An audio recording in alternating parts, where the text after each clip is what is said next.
Storygram Network.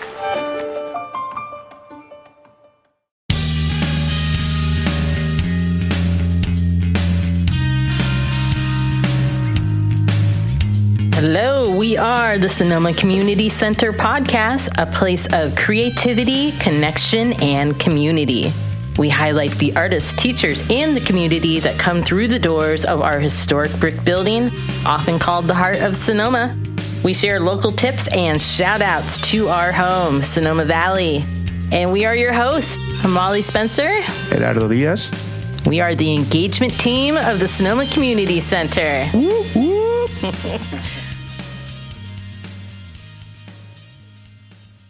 Gerardo. Molly, how you doing? I'm great. Welcome back to this beautiful fall day. Beautiful. Yesterday was really cold. You remember last night? It was cold last night. It was like a sneak peek.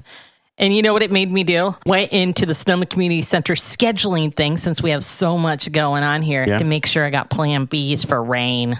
Yeah. I think it's going to be a rainy year. I was looking at the Farmer's Almanac, because it's not always exact, but you know, it's neat. And I know there was scattered showers like coming up in late September. So I'm like, wow. Okay. Usually we get rain at the end of October, you know. Last year it came a little early. Came during Dia.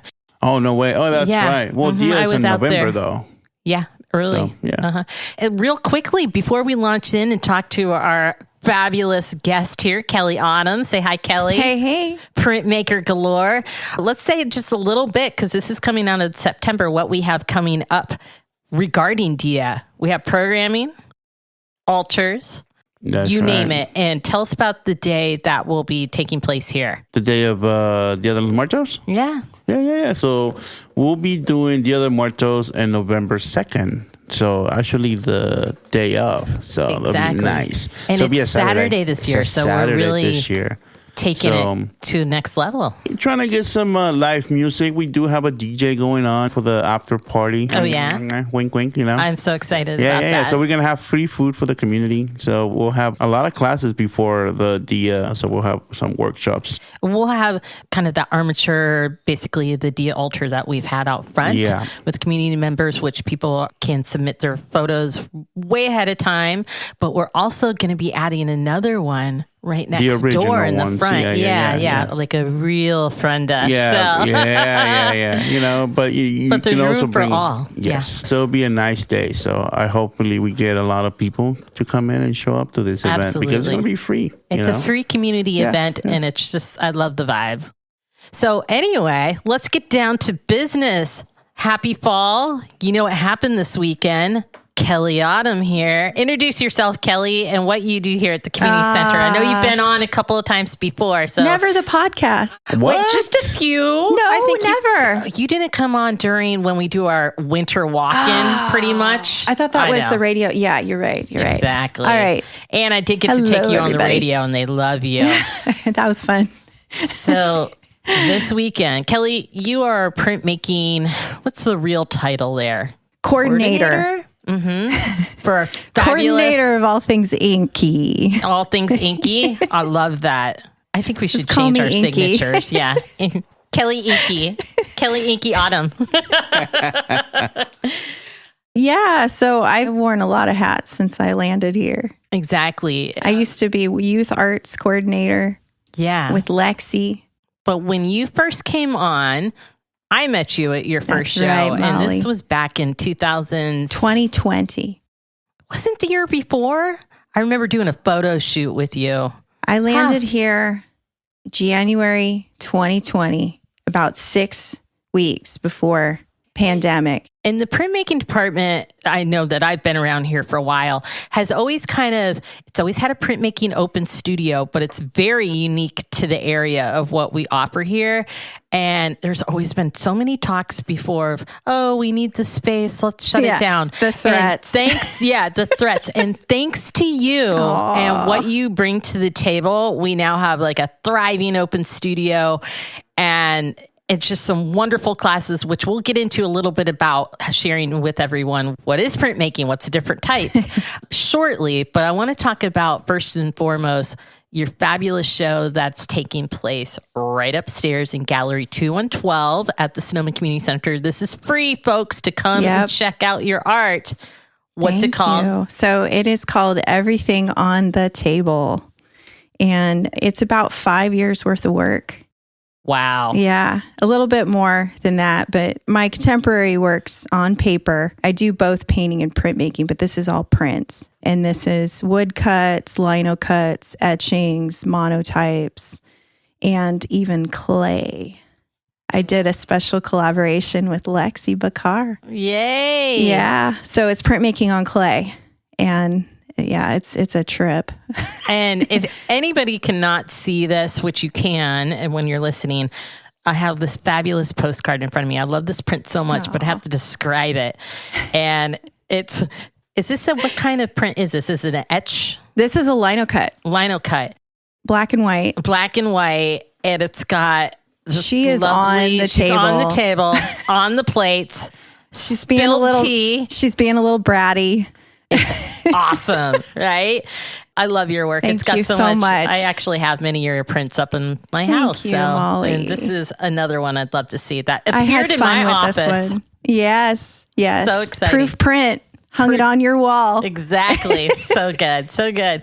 So anyone, if you're listening to this, we're going to get this out early enough that you can come down to Gallery 2112 to come up and see Everything's on the Table. Everything is on the table. And it's up until when and when it's the closing reception? So the gallery's open usually daily hours of the building. It's like 10 a.m. to 5 p.m. Monday through Saturday. If the door's not open, go knock on the office door and they'll let you in.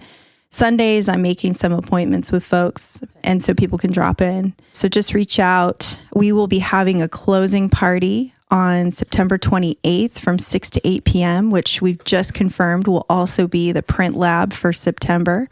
Oh, fantastic. So this is going to be a pretty action-packed closing party. We'll have a little print activity for Print Lab. My friend DJ Kevin West will be spinning some tunes. In the hall. And if you don't know what Print Lab is, real quickly, let's launch into something else you brought here for the printmaking department. Yeah. Is January, I launched Print Lab, which is a community print night. It's once a month. It's usually held on a Friday night, the fourth Friday of the month. And it's basically an opportunity for people to come out and just community print with us. It's low cost. It's by donation. Yep. And we just get inky together and we try out crazy techniques that are going viral in the print world. Things like Tetra Pak printing. We did kitchen We're going litho backwards, aren't we? With Coca-Cola. We tried all kinds of weird things. And sometimes, they don't work. Lego printing. It's an opportunity for us to just try new things together. They're usually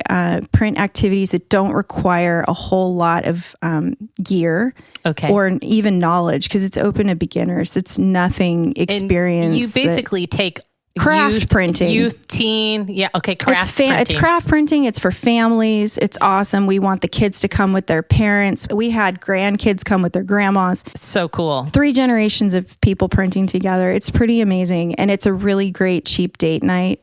Yes. And we always have little snacks. You get the snacks. Oh, you do. Snackaroos. We get lots of snacks. Look, you just woke up Gerardo with the word snacks. I know. Shocker. I was going to go to sleep. I'm like, snacks.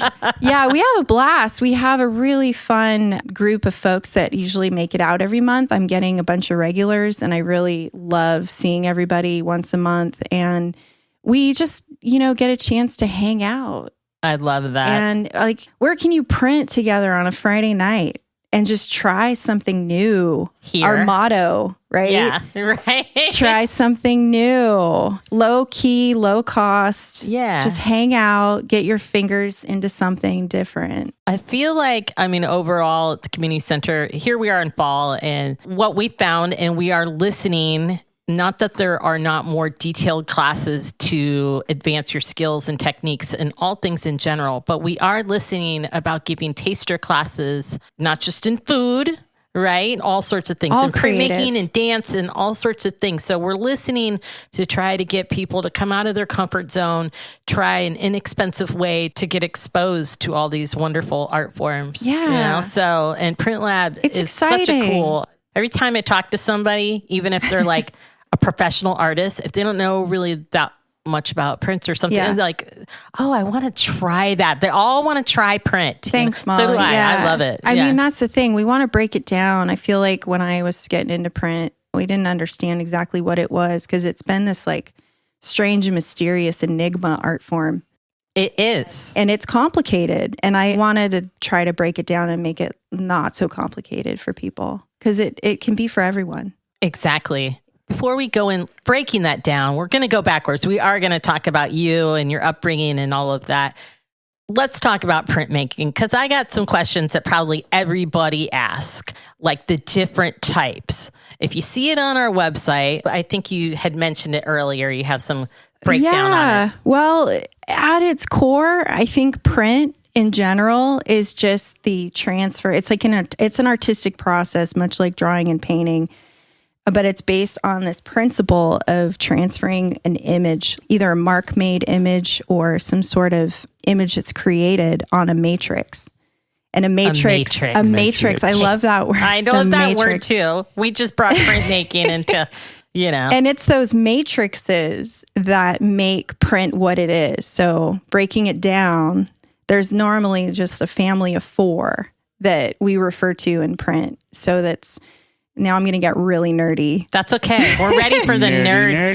People like this stuff. They love the clay one. So break it down for us. So the matrix is equivalent to a surface, right? Okay. And so if we're talking about a family of 4 within print, we're talking about relief printing, which that matrix in reference to relief could be either wood or linoleum or a type, which is used in letterpress. And that type could be made of metal or even ceramic. In the old days.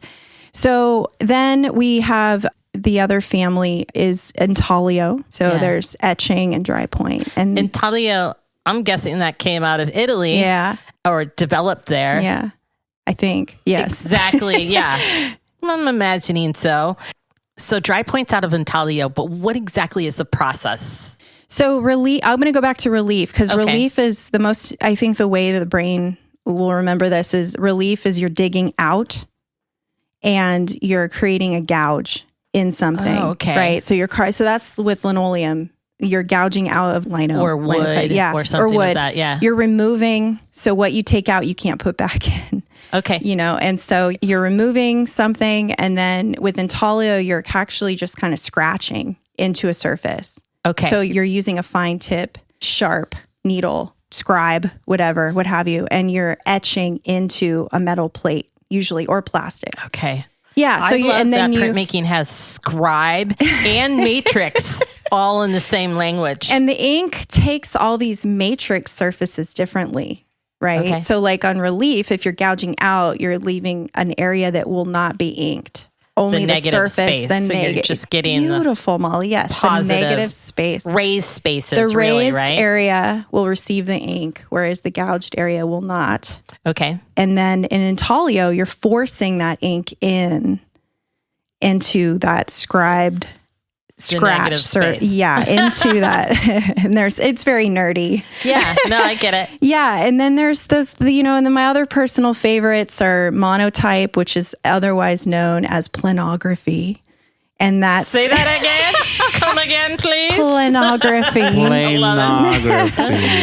And I think of it as like an airplane wing, like it's flat. Okay. Right. So, and so the big machine that we have here, the printing press. Yes, that's press. Really for monotype kind of. A lot of our printers use that for monotype. Yeah. Okay. And so typically with monotype, the most common surface that's used is plexiglass.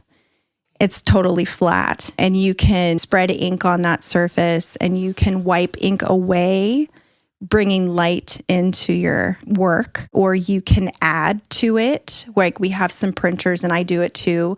We print with recyclable materials. I love that. And so then you're getting textures on that flat plate, which are really beautiful and interesting and abstract. And also like botanicals, which is something else I do. Maybe this crushing is my plants. Is that what you call when you do it with the fish? Well, that's gyotaku. Next time you go fishing, will you promise me like we'll have to... I need to get like a really, I don't know. Yeah, We yeah. gotta- I'll bring Fish a scales, fish. really. Yeah, You're we have working to, with. you can take an ink and some brayer with you out there, wherever you go to And fish. then just print it and yeah, send them because back. don't you throw them back? I do. Yeah, that's great. I'm So afraid you- like the other fishermen are going to look at me So going, you got to ink As your you're fish. inking your fish. Yeah. Water soluble ink, and you can ink your fish, and then you can have a record forever of what you. It That's actually pulled looks out pretty of the cool. water. I've seen a couple videos where they're People do inking this all and over it's the world. colors on the fish. It just looks amazing. Oh, yeah. So let's back this up, folks, because you guys just went off on a tangent that I am like trying to wrap my brain around this concept, which is awesome. You're fishing. Mm-hmm. You get the fish out. You get the fish out. It's amazing. Of course, that's texture, right? Yeah. The scales and stuff. People will literally, right in the moment, ink their fish and hold it down. And yeah. And and print- you rub it out on the paper. Yeah. Yeah, it'll get you some rice paper and just Yeah, you brush roll ink on the fish, and the then fish. you can rub it Print it. out with your hand. Is this going to be a new field Well, we trip, want- Sonoma Community Yeah. Center I would field like to trip? do it. I'm just Yeah. afraid that the other fishermen are going to look at me like, what are you They're doing? going to be jealous. I Yeah. don't know about jealous. Well, Because they have a lot of respect for fish. So, Exactly. they're We gonna look at respect me the kinda, fish. Yes. You know, But Well, this is it will be a a safe very way of doing honored it. process throughout the world. it's not like Otaku. we mishandle them with the hook too, Yeah. we got hurting them at one point, Well, I think that's fascinating. That We really wanna you can try print it with all for- kinds of texture. Yes, you can. I guess You can that's what print literally they anything. used to use is it in China or in Japan where they used to like print the fish they caught? Japan. Right? Yeah. They used to print their thing and Yeah. then make a little note Yes. like this is what I Yeah, caught. people it's still do it. Oh, no way. Yeah. That's so cool. Yeah. I love that. I love that. Well, we digress off into really cool monoprinting. And of course, I love all the And then there's netting screen printing. And screen printing is our A personal other favorite, which we love My to daughter do loved around that here one. on the My Screen. on everything. Gerardo wants to be a screen printer. I do, Yeah. actually. He confessed that to me. I did. see. There's print for everyone. And I your love the daughter, monoprinting. Joe Yeah, did yeah. great in printmaking good, camp. She yeah. learned how to screen print. In our screen printing too, because we have a screen print now. Yeah, we have a system, Right, that Jill's toy. that- Jill's toy. Jill Valavanis really knows Yeah. a thing or two about screen Yeah. printing. Of course, we always ask her for everything. One of them being scream printing. Yeah, scream- Which Kat, we have. You really I did it. that whole run. I love it. And you it's- guys don't have a space for like the screen print, because I know one of my friends in Mexico used to have a printing shop, and he used to have one with like 8. Oh yeah, he had the Like an platen octopus, press. we used to call 'em the oh yeah, the octopus. octopus. Yeah, Yeah. And You then go, just where are you going to different- put that? Yeah, Where you where are we gotta going to know. put it here? We're going to be out in the parking lot. Printing We got to know where to shirts, put it. Lots of prints. We So he could did- open a Sonoma Community It Center was print shop. mostly because It would be so cool. I think Somebody it takes come like home, buy different us a new colors building. on the shirt, so it was like each print was different color. So Absolutely. Well, you need for each screen, like whatever color layers you're doing, you need a screen for each one of those colors. Absolutely. Yeah, it's all layers. Just layers. So print is all it's layers. like the onions, just layers. Yeah. It's, See how close to cooking It's pretty we are? fascinating. I know that here we really could have our own bro prints. Friend of mine, Aaron Clark. Shout out to Aaron Clark. I know we have one super fan of the podcast that knows Aaron very well and has a very well done printmaking screen business that started Oh, in Santa wow. Cruz, Bro Print. So Cool. mostly stickers and that kind of stuff now, but I just remember it being such a DIY thing, especially as a teenager. If you had a band, Yeah. you always had You the had guy to in the have- band that was the screen printer. Right. That you would have. Posters, tees. Exactly. I mean, that was a lot of collage in the day as well, as far as punk rock posters. You tape that up, put it everywhere. But always the band T-shirts. You had the screen printing.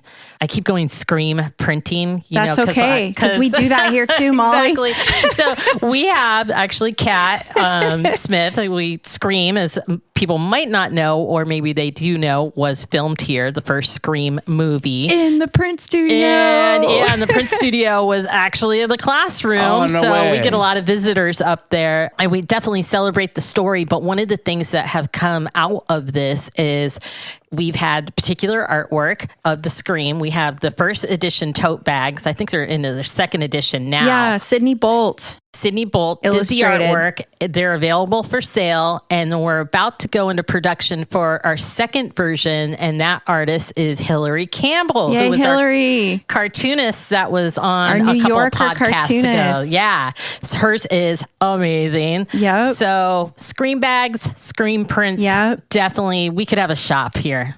Yeah. Sometimes we do, folks. Exactly. Yeah, things are available.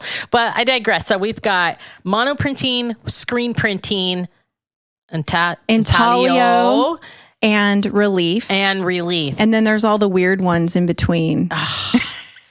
What's one of your favorite weird ones? Well, I actually lately I've really been enjoying Tetra Pak. Yeah, and I'm going to ask you. Yeah. What is that? Because I hear it all the time and I can't break it down in my mind. So actually, Gerardo, I should be asking you to save any of your Tetra Paks in the kitchen that you like boxed, anything like, you have broths. Can you just remind me a Tetra Pak is own.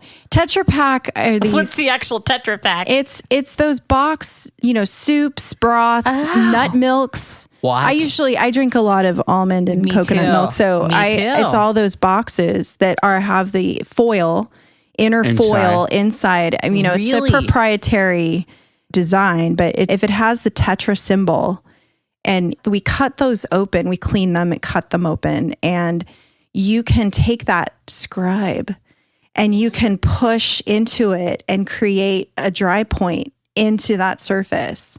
Oh my God. And It you just can, blew my mind for trashing right now. And then you can force that ink through, and it's a really cool surface because it's softer than, working with a harder plastic.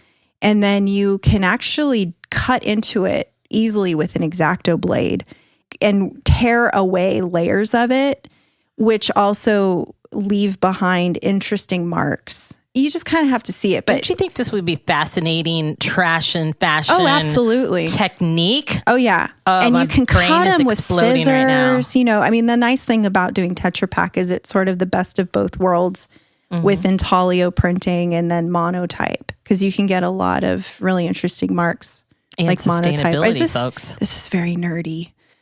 Nice. No, I love it. But we all, and we you don't can know do stuff. this. You can do this with meat trays and styrofoam. Sometimes you can get, like lemongrass and herbs, basil. Like there's interesting styrofoam surfaces that you can find in the grocery stores when you buy fresh herbs and things. You can use those also in the same way, as well as the plastic packaging clamshells that you buy your salads in. Most of us buy, ready packed salad. You cut those up, and that's actually like a plexiglass surface. You can scribe into that. How do cut I it up?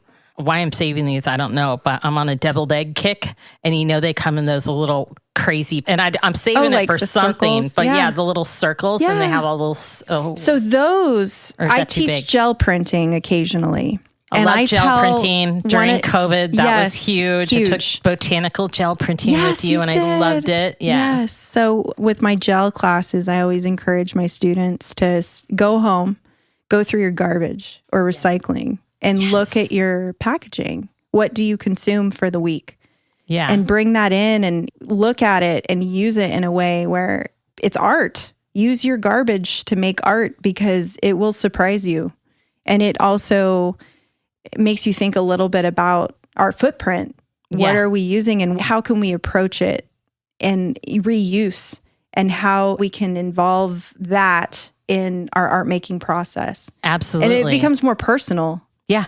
Well, that you and I are into developing that, printmaking, crossover, and sustainable trash and fun, because it's so interesting to look around and see what we already have without having to go out and buy a ton of materials. It's great, and people are attracted to paint and that kind of stuff, but this is a way to really approach printmaking in a fresh way. Yeah, it's fun. It's fun. It's low key, low cost, and it just really it makes you think outside of the box. Exactly. That's my favorite thing about it, is it forces your brain to I think you are not afraid to explore and play. And you're curious. Yeah. So this brings me back. Were you like the curious kid that just... Well, yes. What were you like as a kid, Kelly? And where were you born, actually? Okay, so I was born in the East Bay. Mm-hmm. I'm an East Bay girl, but then my parents moved north as soon as I was born. Mm-hmm. They wanted to move to the country and get out of the craziness of the Bay. And I'm a 70s flower child, so yes. But I have an interesting story. I grew up in a geodesic dome. What? Yeah. Did I never tell you that? No, that's why you're here now, saving something for the podcast. So my father is a master woodworker. And and my dad they bought a shack in Santa Rosa, and with all the money they had in the world. I love that you call Santa Rosa the country. And in the 70s, it was definitely more rural. Very rural. And they bought this shack, and my dad built a dome on the back of the shack. And I had a pretty wild childhood. Was there some reasoning? It was just the shape. He was just in love with the idea of creating this dome. He was a woodworker. We have a church that's a dome here. So I think that was a big thing in the 70s. He had a friend that could help him do that. And so he worked his whole life on it until, his body started breaking down. There was some accidents. At one point, my dad, he has this great story he loves to tell where there was a storm and we would have to move from room to room as the walls were built. And I remember at one point, we didn't have a floor, and it was pretty wild. We had lots of dogs, and there were ducks, birds. I was around all kinds of animals. My mom grew a lot of our food. We were poor. That was kind of my story. I mean, it's the same thing in the 70s, basically living in South Carolina, Yeah. We grew our food. Right. Had hippie parties. It was definitely a free-spirited situation. And there were always people coming and going from the house, people helping my dad build the foundation. I have memories of coming home from school and handing him nails as he was hammering the foundation while the walls were being built. I did this for years. And then at one point, he was trying to save the roof because we were having a big storm was coming in. And I remember him putting a tarp over this part of the house. And my dad actually blew off the roof. Like he fell off the roof in the storm. No. We were so lucky we didn't lose him. He's amazing. Wow. He was like Superman. But yeah, my dad's a billiard mechanic too. And so he was always... Like, as in billiards? Billiards. He's a master pool and billiard mechanic. My dad is known all over Sonoma County. This was back in the day. He's retired now, but he was Bob the billiard mechanic. Bob the billiard? Bob the billiard mechanic. And anybody listening to this, reach out. My dad would love to hear from you, but he had such a joyful, And so, it was easy for him to... his whole life was just making things. Yeah. And so I think that's where I get it from. Yeah. And my mom, I'm always aspiring to be like my mother, have her green thumb. I learned how to garden from a really early age. And we bonded over gardening and plants and botanicals when you first got here. Yes. So I get that. Yes, because you have exquisite skill in flowers, Molly. Only because that was my only pain job for so long. Floral arranging. But you are amazing yourself. You see it. Well, and I think that has a lot to do with printmaking and just in art in general of seeing really the negative space. You're not just looking at filling a space in a flower arrangement. You're looking at creating shapes around it. So a lot of art translates different mediums. So that's my childhood. I was the weird girl that lived in the spaceship. Yes. And it was an interesting childhood for sure. I love it. But we had to move out of that area when I was in middle school. My parents had to sell the property and we got a more stable home because it was just too much to take care of. Yeah, but I miss it and I still drive by. Is it literally a standing? It is. So I'm going to put it out there for everyone right now. 1440 Russell Avenue in Santa Rosa. Go look at the dome. That is. I got to check it out. What's that restaurant that's going down to Novato? The one that was like a dome that had a crate. I'm looking at Takeshi and Gerardo. Yeah. What is it? He's going to write it down for me, folks. I actually was inside there. Did you? Yeah. What is that? Is it a church? It's a house. It was someone's house. Wow. It's someone's house. It's right on 101 past Novato on your way up to Petaluma. I saw that. Yeah. It's very interesting, but it reminds me of that kind of 70s. There's a few of them. I think there's one out in Healdsburg too. Needed. Yeah. Exactly. Yeah, they're awesome. And I have such great memories of living there. Just my dad also played the drums. So I would, did you pull it up? You did. Gerardo's looking at it on Zillow.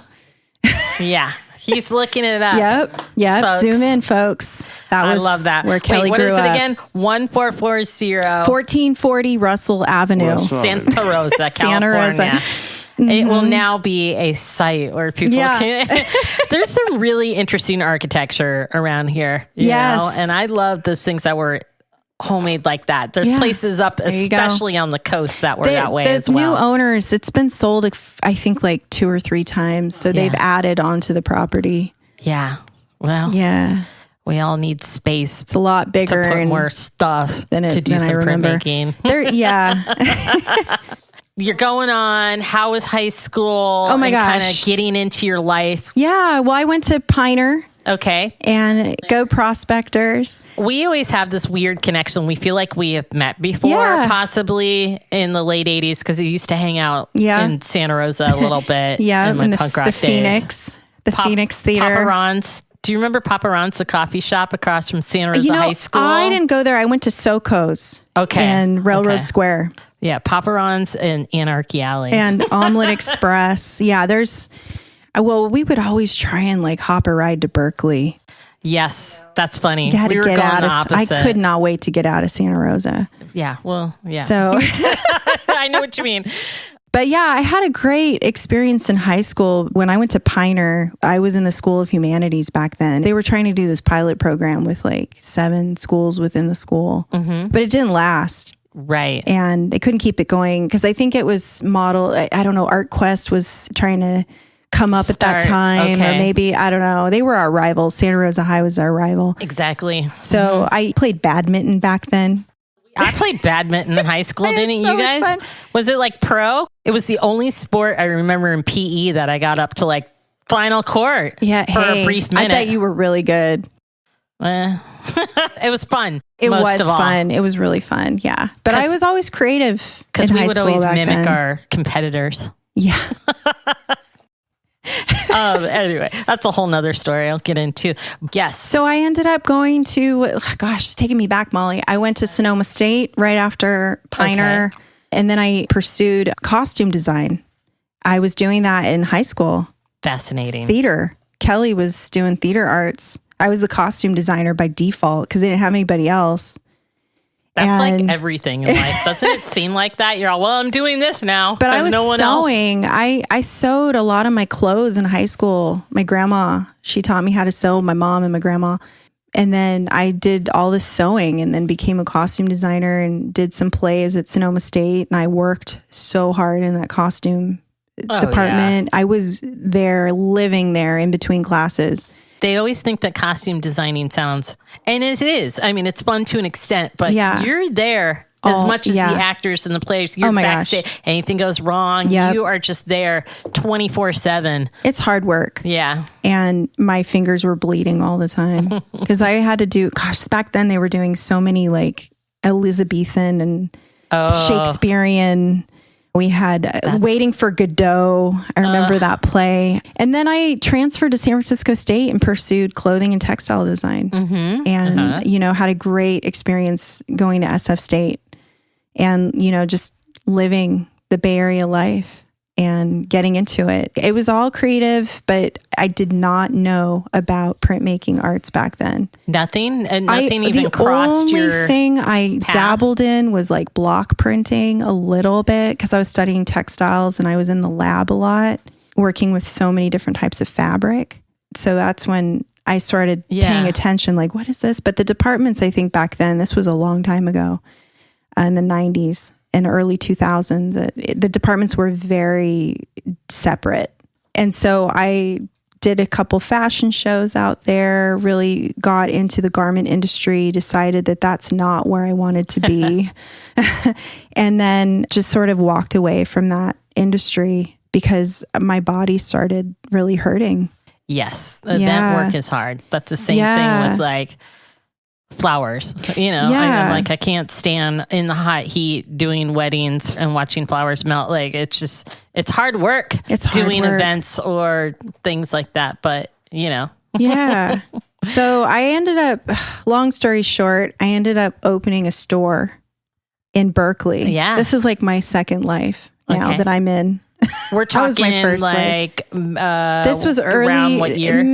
This was around 2005. Okay. 2004, 2005. I opened a shop in Berkeley with a friend. It was called Relish at Home. And we had a good time until we didn't. Yes, of course. And, I got it out of my system. I was stupid in my 20s and I was just creative and full of hope and creativity. And I made all kinds of things for the store. I mean, I was a maker. I've been a maker my whole life. Yes, you are. I made things, and I also was dabbling in this hairpin business for bridal. Don't even ask me how that got started. And that goes back, that's a nod to my costume history. Yeah. So I was creating, and then I ended up in the bridal market for a little while and doing flowers like you. Yeah. And, and it paid the bills. And then I didn't want to do that anymore. Yeah. And then, but what happened, to answer your question, is when I was that shop owner, I met the most incredible artists with my store. I met printmakers, and it opened my eyes to what was letterpress, what was screen printing. Usually when you think about it, printmaking, people often first time, or they don't know anything about where a card comes from, a handmade card.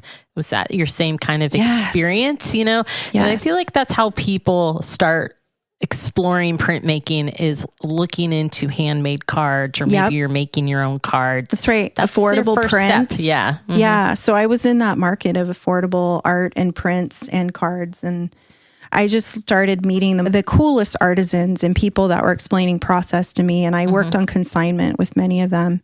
And I would visit their art studios, and I just got to see the incredible craft of print. And so I decided, okay, when I had to close the shop, the market crashed, and a lot of things. Guessing around 08 or something like that? Yeah, it was 08, 09.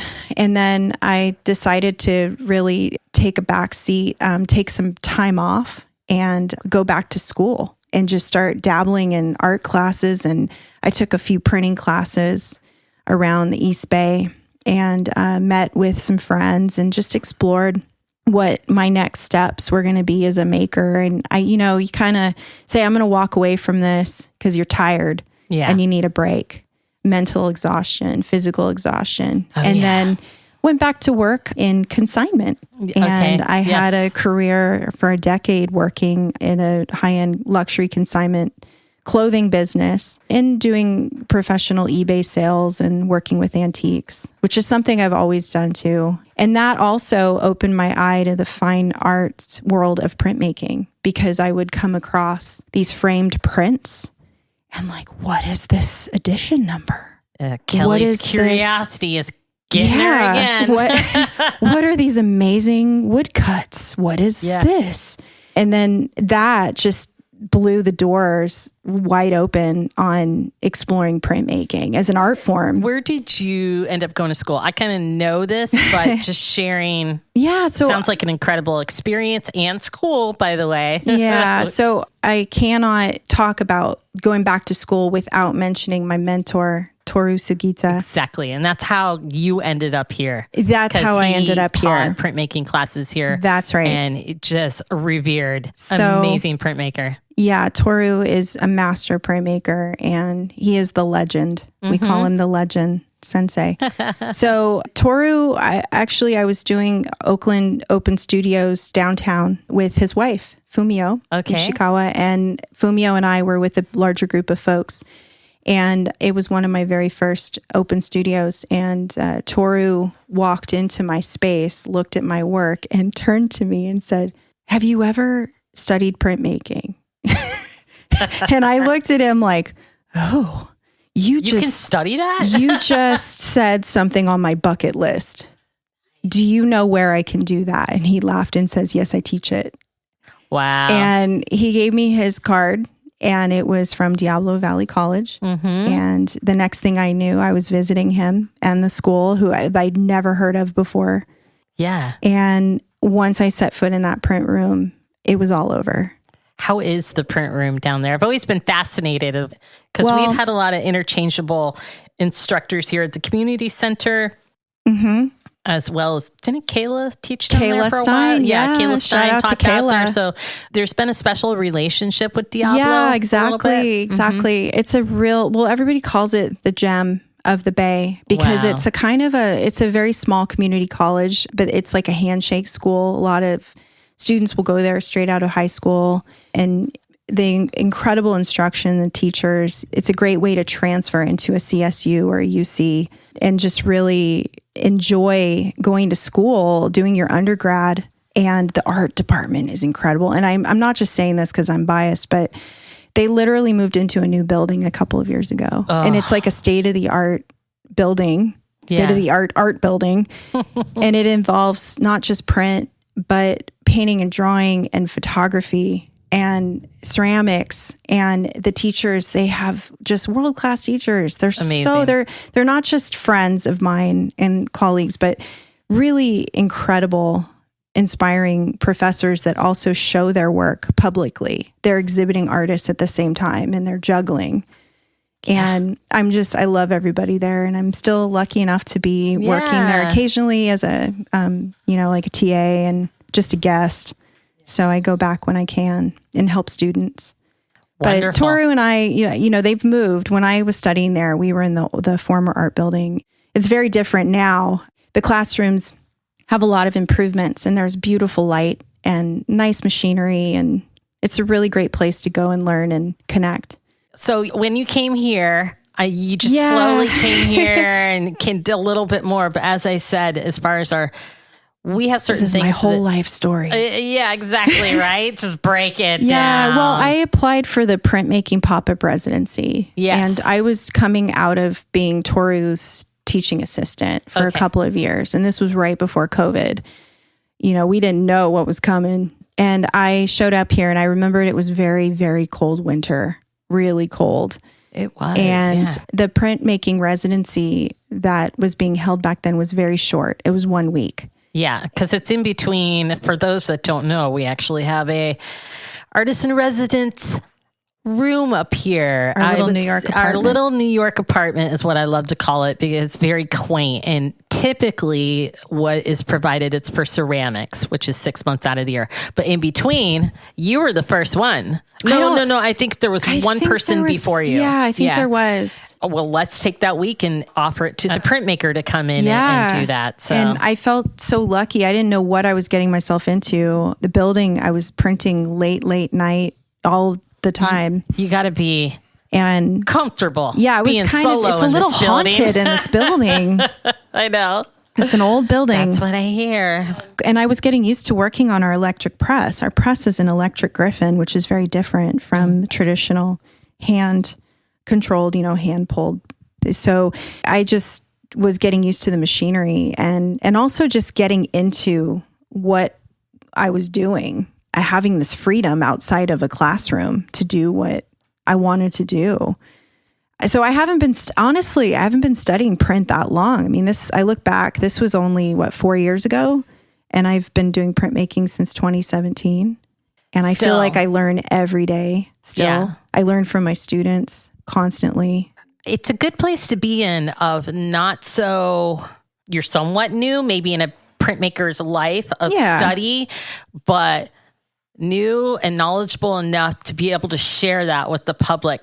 In my experience, I feel like printmaking has actually taken a new interest. It wasn't really, it was so separated, and now things are so multimedia. There's a lot more multimedia artists and collaboration, and printmaking has really taken a new spotlight of exploration. So I think a lot of these crafts like fermentation, canning and ceramics and macrame and Macrame? Macrame is awesome. You don't know what macrame is? Oh, what is That's that? weaving. Oh, wow. With rope and twine. And, yeah, I love macrame. But like all these crafts that, our parents did in the 70s. Oh, yeah. And it's back. Oh, my gosh. Even paint by number. Yeah. Rug hooking. Well, all it all that comes fantastic. out of kind of a slower, which is, keeps on getting faster. So having that, people are appreciating craving makers and the slow cooking movement and everything. And we really we're the space here at the community center to do that. Yeah. Really, we're the maker space to do all of that. So. Yeah. I agree wholeheartedly. Exactly. I mean, you printed tablecloths, you printed placemats. Gerardo's made the food. Ceramics has made the bowls. It's very multi. I bring in the entertainers. Our joke, Meg and I, and some of the monitors, we joke that it's Black Mountain College here.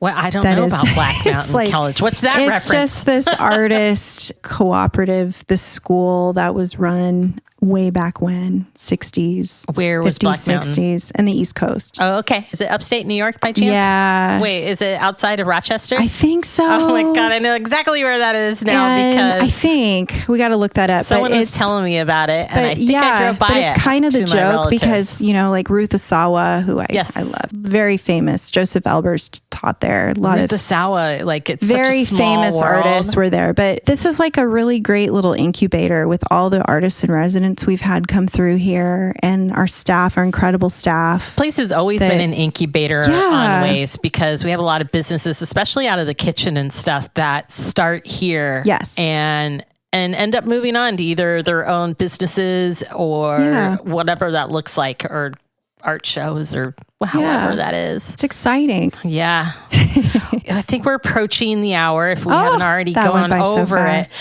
But printmaking, just to share with folks, you can find any of these printmaking classes on sonomacommunitycenter.org. I want to give a shout out as well to your show a little bit. Thank you. Who kind of provided something else that you have coming up? Did you get some funding from Creative Sonoma or entered a grant for that show? Yeah, so I was chosen as one of the Palante grant, the finalists. There was 5 of us that were awarded a very prestigious grant this year to Sonoma County artists. Feel very blessed about that. And it was in collaboration with Kimson Creative, La Asamblea, and Center for Cultural Innovation. And so the grant, it's spanning this year and next year. And it's like a cohort of us that we're all from different creative backgrounds. And I believe I'm the only visual artist in that cohort. There's a sculptor, dancer, and really amazing folks, musicians. This grant is for me, it's for my creative practice. It allows me to step away a little bit from my role here at the community center, and just that, I can put this grant money towards my pursuing my work, and it allowed me to be able to afford framing for my show all the things that go into, coming up with these new pieces, these projects, buying new carving tools and inks and paper. All that stuff is so expensive. And the other thing that came of that grant is enabled me to afford to apply to some residency programs and other art shows, because there's fees associated with that. Absolutely. It's very difficult for artists to afford all these things. And so I was recently accepted to a little residency program, a forum residency in Paris. In France. Vive la France. And that's happening in November, right? I'll be going for my birthday month in November. Oh my God, that's so exciting. And it's my first trip abroad. I'm so excited. Really? I've never been abroad, no. I've pegged you as... I wish. It's been my dream to go to France since I was 16. I feel like this is, we're similar ages, not quite, but good time to go. I went as a backpacker. Paris is not the place for backpackers, but such beautiful gardens and smells and lights and atmosphere. And I'm just looking so forward to also just having a little break. Yeah. I'll take my sketchbook and take it all in. Just out of curiosity, are you going after the elections or before the elections? Good question. I actually leave the day before the election. Oh, so I'll be glued to my phone, but I have hope, everybody. We've got hope. I know we're trying to wrap this up. Gerardo, you've been very quiet over there. Is it because we're not talking about food? We're hungry. I'm hungry. He's hungry. I It is didn't have lunchtime. breakfast all morning, so it's 1 o'clock. Exactly. It is time to wrap it up. But what are some favorites food places around Here here? in Sonoma? Oh my gosh.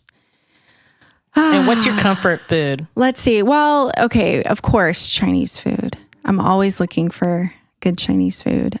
You're not going to find it. Let's just be real. I know we just honest, talked about that the other day. The Mexican food here is amazing. Yeah. It really is. I love Sonoma Eats. Gerardo, you're always cooking for us, which I love. know. I'm so appreciative of It's that. hard to pick He a feeds best me now like because twice we get a week. to eat here. So. Yeah, but I love it. El Molino, Sonoma Eats. There's great taco trucks. And, well, there's the, what is it, Bangkok 9 in town, the Thai. Yeah. And I miss that Monday Bakery is no longer open. Yeah. Yes. I know. Yep. It's very sad. You can go get it in Napa. I know. It's kind of far. Napa's still open? Yeah. But Okay, I that's cook good. a lot. Yeah. And I garden. I know you do. I garden. and So, that's a de-stress for me. What's your thing? What have you been making this season of a lot of Bounty? salads because it's been so darn hot. And I've got these tomato plants that are monsters. Ooh. So even for the opening, we made like a tomato. We took some basil and sweet 100s it's from my the garden. favorite. That's my last And just dining made a meal, little caprese. bruschetta. Yeah. Tomatoes. It's salad weather. Yeah. I guess it better if I pass in my life, go somewhere between July and October so I can get the mozzarella caprese tomato salad. Yeah. But I want to put a shout out though, the Picasso burger is Yes. great. Yeah. Yeah. The farmer's market has been great on Tuesday nights. Yeah. Enjoy that. Yeah, Picasso is a wonderful, my family loves Picasso, and I want to put a shout out. They had a fire. If you made it all the way to here, they had a fire not that long ago. In the So kitchen. they're looking at rebuilding that. So always go out and support them because it's a great family business. Yeah. Well, Viva la France. Everyone can come. If you've made it here, come on down and come and see Kelly's show. And if you're listening to this after that, there's never a bad time. When does your show close again? It will close on September 28th.